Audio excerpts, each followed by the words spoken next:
Hi, welcome to Middleism Apologetics. I'm your host, Stephen Whitsitt, and glad you could be with me here. Today, what I want to do is an introduction to my new book that'll be coming out soon. I'm in the middle of the process of doing some of the final editing and all of this. It is called there we go, The Cold Case Against Full Preterism. And in this, I've been working on it for about a month and a half or so. The idea is to go through some of the basic arguments and reviewing of some of the books that Don Preston, Daniel Rogers, and some others have made. Alan Bondar, and going through and giving an answer for the theology that they present in these books. And so I'm directly relating and interacting with those books and getting to the heart and soul of the full preterist paradigm and refutation of that.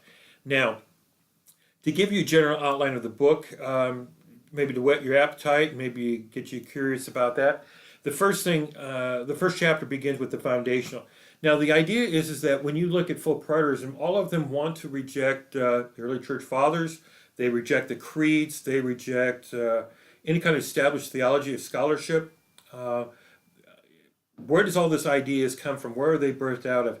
And really, where it begins, and this is what I talked about foundationally, is it's kind of born out of the Second Great Awakening between 1790 and 1840.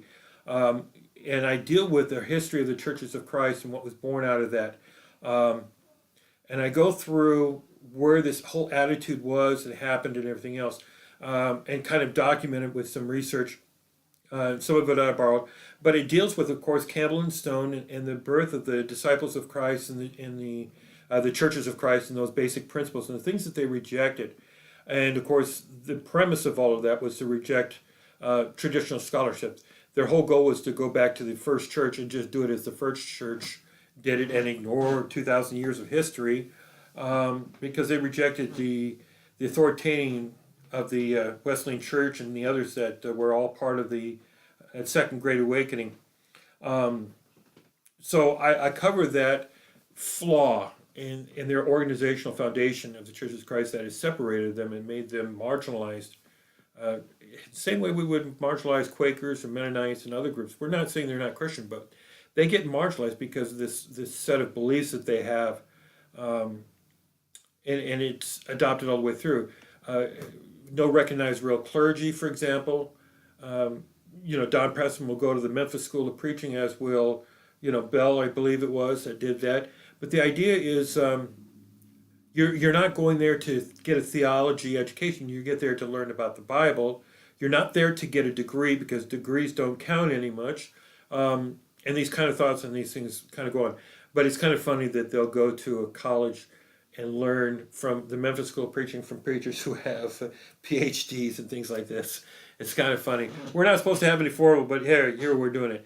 So I pretty much outlined how this thought developed and how it began within the Churches of Christ to the point where you've got Max King and his son-in-law, Peter Beagle, sitting around there, and they think they've discovered something that nobody else has ever seen before.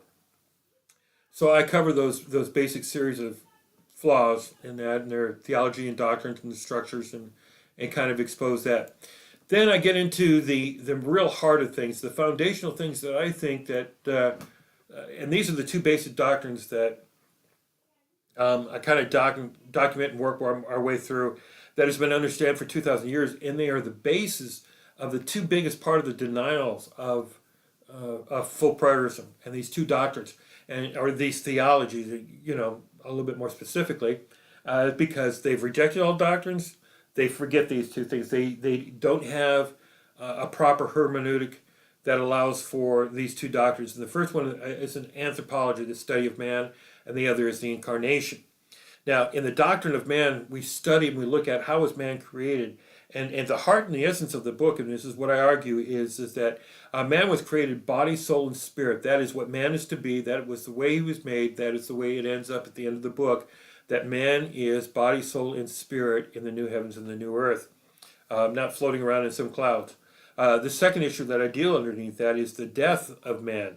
And of course, I'm not doing a complete exegetical study on every aspect of man, the doctrine of sin, regeneration, all those things that are involved with man and what happens and in the new birth and all of that. I'm dealing with the two foundational real principles, and that one is that man is made to be body, soul, and spirit. That's the way it'll be at the end.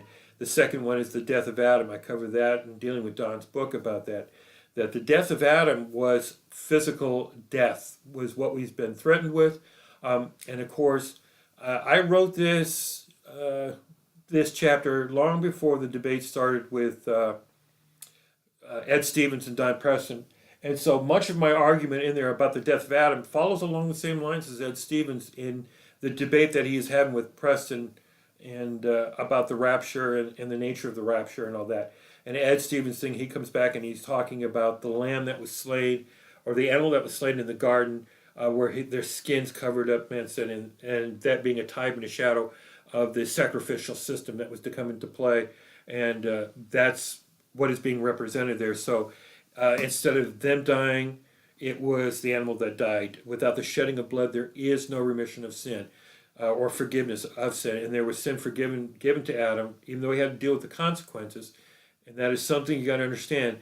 Even though the Old Testament ended, you still got to deal with the consequences of the failure to keep it. And that's what happened in 70 AD. Even though the law passed away in 33, they still had to deal with the consequences of what was set in motion.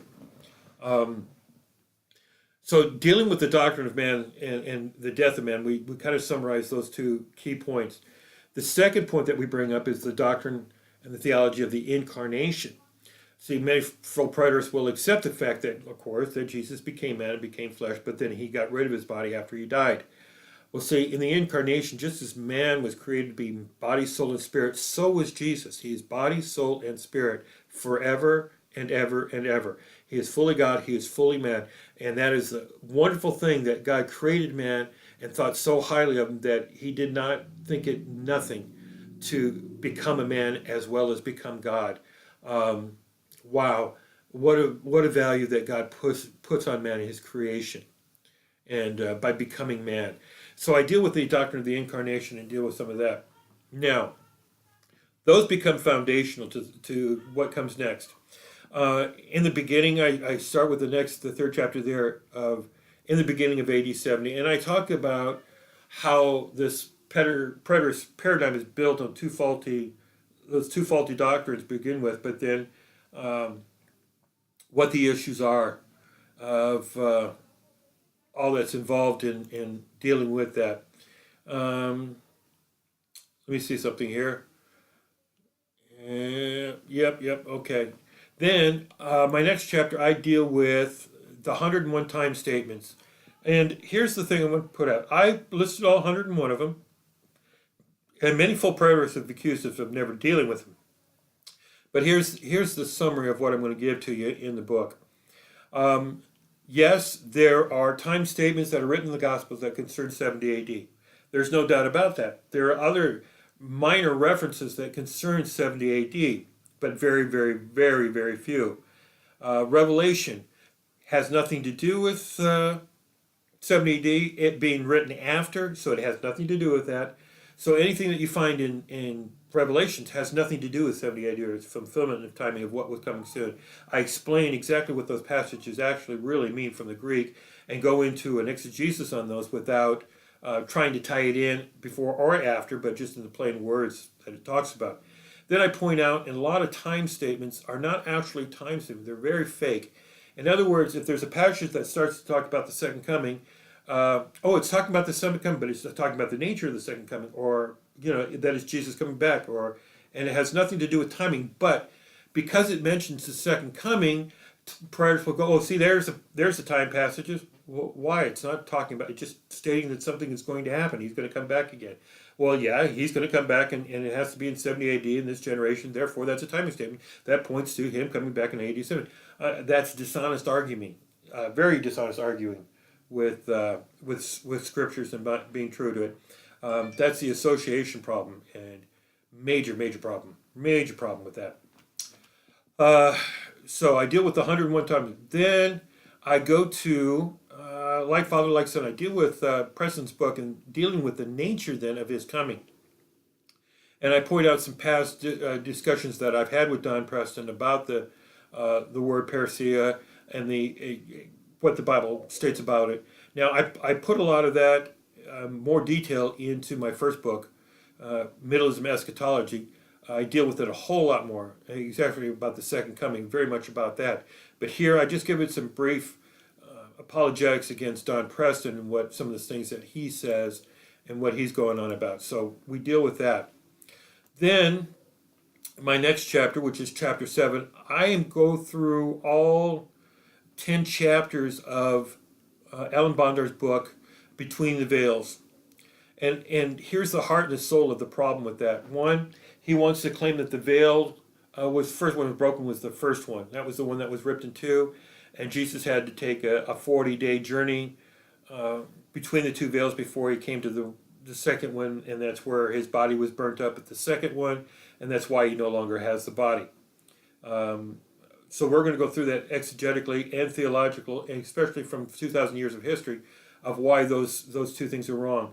And the most heretical thing that he brings up in the book, and he talks about, is see that he claims that Christ died, the body died a second time. Now, I can go into the whole argument here, but I don't want to do that. I want to just make sure this is real quick and understood. That James 2:6 says that, or 2:26 I believe it is, that death is when the body and the soul separate. That's death. That is physical death and what it is. So if Christ ascended in that body, he was in the body, spirit and body joined together as man is, went into heaven, and then that body was burnt up by the cloud, glory cloud is what he claims, as a dedication offering for the temple, the new temple. He has Christ dying twice. And it all the way through Hebrews it says that he died once for sin, and that was it. He only needed to die twice. But Alan Bonder's got him dying twice. And I've tried to have a discussion with Alan on that point, and he basically ignored it and dodged it all the way completely. So, but I go through the whole book, all 10 chapters. The next chapter is chapter 9. What I'm dealing with here is Don Preston's book, Torah to Telos, from the law to the end. And he goes through, why the law ended in 70 days, and we go through that. And this is just many ideas that are just almost messed up, and I deal with it all. I go through the whole book. But the basic essential idea that I'm going to argue for is the idea that the law ended in 33 AD. And there is a very specific verse. Whether people like it or not, there is one verse that tells us that the first covenant ended in order for him to establish the new one. Full preterists ignore this. They dodge it. They redefine it, remix it up, twist it, change it, anything else but what it literally says, and they ignored it. They'll go to every passage and try to show why that is wrong. But the problem is that Bible does not contradict. When it says that he ended it in order that he can establish a second, that was the end of it. And I laid that all out in there. Now, the next chapter, chapter 11, I deal with, am I going, 9, no, it's chapter 10, excuse me. Yeah, I was looking at the wrong thing here. And I'm going to deal with the last days. What were the last days in the resurrection age? Because we have a very specific verse from Christ, and it's repeated quite a few times. For this is the will of my Father, that everyone who looks on the Son and believes in him should have eternal life, and I will raise him up on the last day. So there is a last day. And what else does the Bible say that is very specific? I love these verses from Job. For I know that my Redeemer lives, and in the last day I shall rise up out of the earth. Wow, resurrection from Job. And then Jesus, whoever eats my flesh and drinks my blood will have eternal life. I will raise him up on the last day. And this is judged for the one who rejects me and does not accept my words. For very words I have spoken will condemn them at the last day. So there is a last day that the Bible talks about, and more than specific than last days.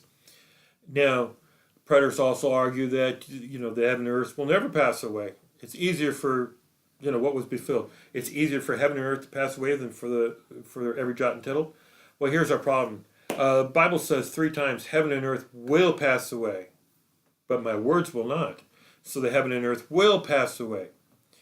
Now, in Revelation 20, it also says what? I saw a new heaven and a new earth, for the first heavens and the first earth did what? They passed away, Revelation 21. So, to keep consistent and point this out, if you're saying the new heavens and the new earth arrived, but you're saying that the heavens and earth was metaphorical language for the temple, then what you're saying, the old temple was destroyed, and here it's saying the first heaven, the first earth, or the first heaven and the first temple did pass away, and so now we got a new temple. See, and you can't, if that first temple was literal, now you're saying we have a new literal temple, you can't do it. You can't keep consistency. You can't say that the old literal physical temple passed away, the literal one, and now we have a new spiritual temple that's there. It doesn't work, especially when Revelation says that there is no temple in heaven. And but that's also confused with Revelations 11, where it says the temple in heaven. That's talking about the body of Christ. That is talking about the church. We are the temple of the living God. He dwells within us, and that's a reference to that in Revelation 11, and not about a physical temple. Because in verse 9 it says, the temple in heaven opened up, and I saw the Ark of the Covenant. We know that's metaphorical. There's no Ark of the Covenant in heaven, or is there?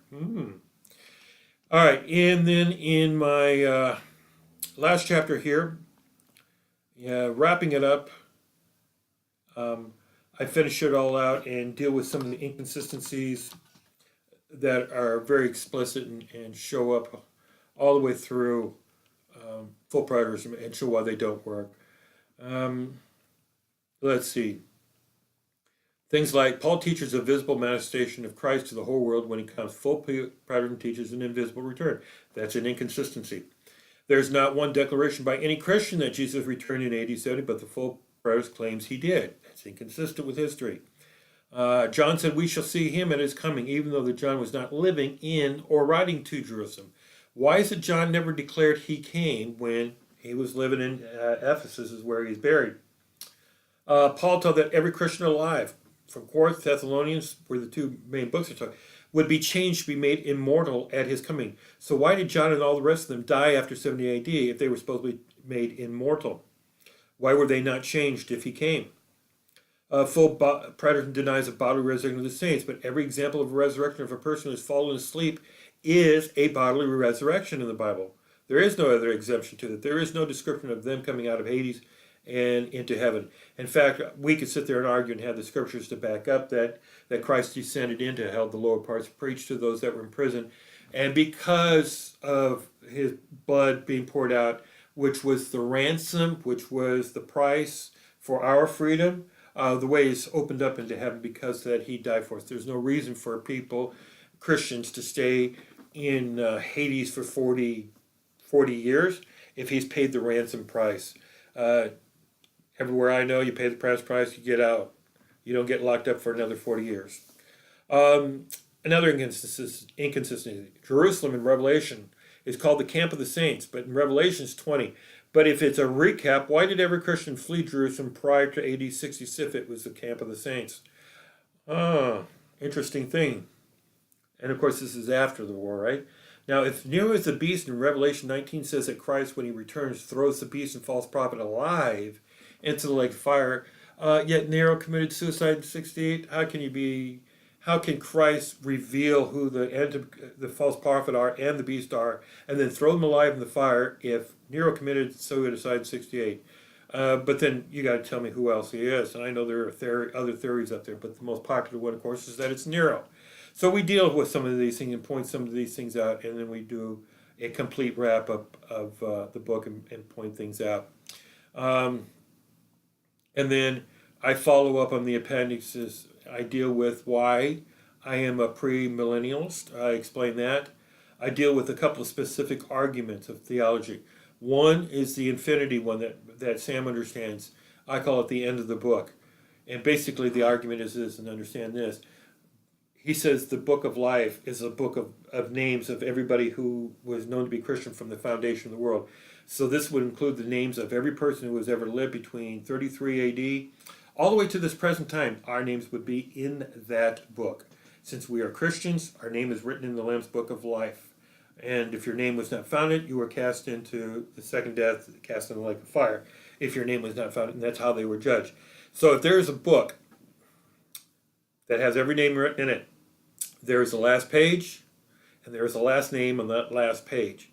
If that is true, no names can be added to it. If no names can be added to it, then that means it is a finite number. It will eventually come to the end. And when that comes to the end, that is what the end that we are talking about.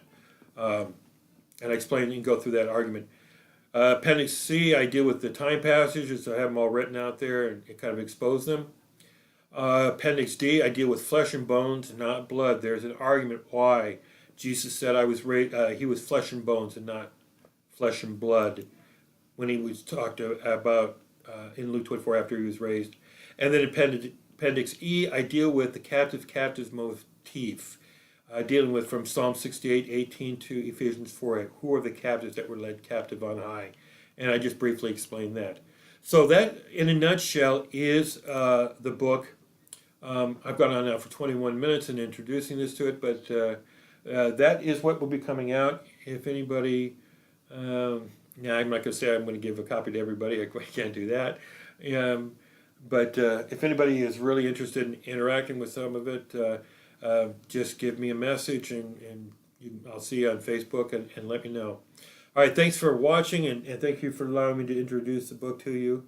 And maybe I'll give it a discount to $2, but no, I'm kidding.